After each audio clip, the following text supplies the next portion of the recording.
Alors on est de retour, et cette fois-ci on est en train de parler du KWA Ronin PDW.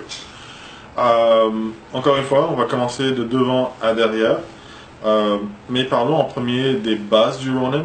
Le Ronin, au moins le PDW, est basé sur les modèles de VM4.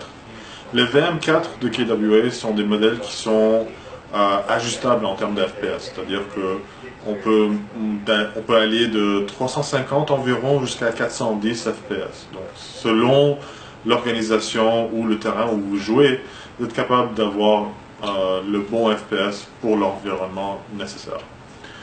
Donc, devant, ce qu'on a, c'est un faux silencieux vraiment court, à peu près 1 pouce, qui est sur un filet 14 mm négatif. Donc, facile à remplacer si jamais vous voulez le remplacer. Rail de 6 pouces en key mode, donc si vous avez des accessoires key mode, facile à installer, c'est pas un problème.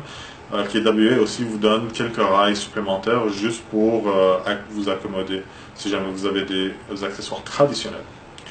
Mais il faut noter quand même que j'avais oublié de mentionner que le GNG a des rails M-Lock en 4 pouces, si je ne me trompe pas, à peu près, 4 ou 5 pouces.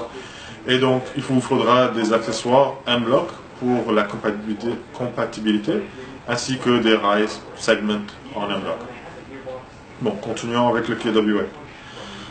Mire sèche en polymère de chez PTS, cette fois-ci. Donc, des mires de hyper haute qualité, bien qu'ils sont en polymère, sont vraiment solides. Et c'est parmi mes mires favoris, parce qu'à cause de leur forme et leur profil. Encore M4 standard, mais qui est ambidextre. Donc, vous avez la possibilité de changer votre sélecteur d'un bord ou l'autre, ou par exemple de changer le bord, mais au moins gaucher ou droitier, c'est la même chose. L'autre ajout, c'est le grip moteur qui est de chez PTS aussi, le EPGC, donc Enhanced Polymer Grip Compact.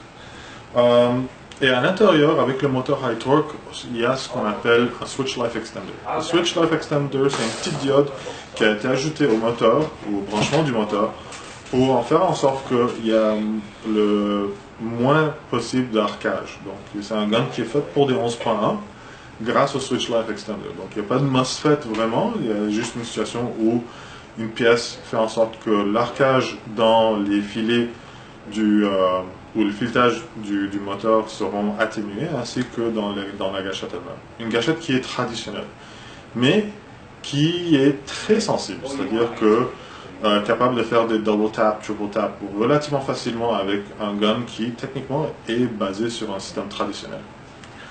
Derrière, vous avez la crosse, encore une fois. Le tube de la crosse qui accommode la batterie est relativement immense.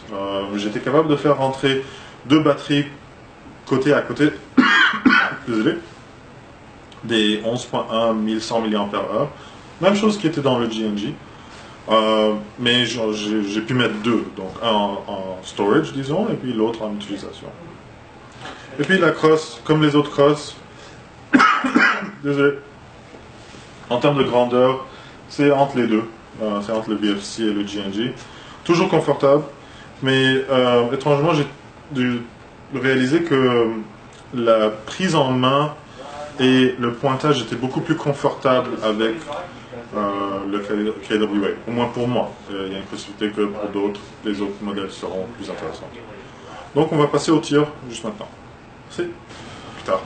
Donc on va commencer avec les tirs du Ronin de KWA, le PDW. On va utiliser un chargeur K120, encore une fois de KWA. Les chargeurs qu'on recommande avec les produits KWA sont normalement le K120 naturellement, le K120C qui est fait spécifiquement pour le PDW ou les Ronin. Il va arrêter le système quand le chargeur est vide. Même chose pour les PMAG de PTS, c'est un bon choix.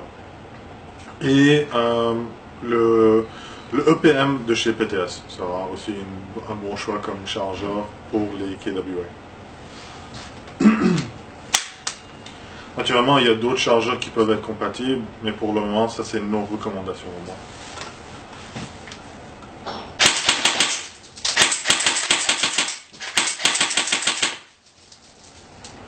En full auto.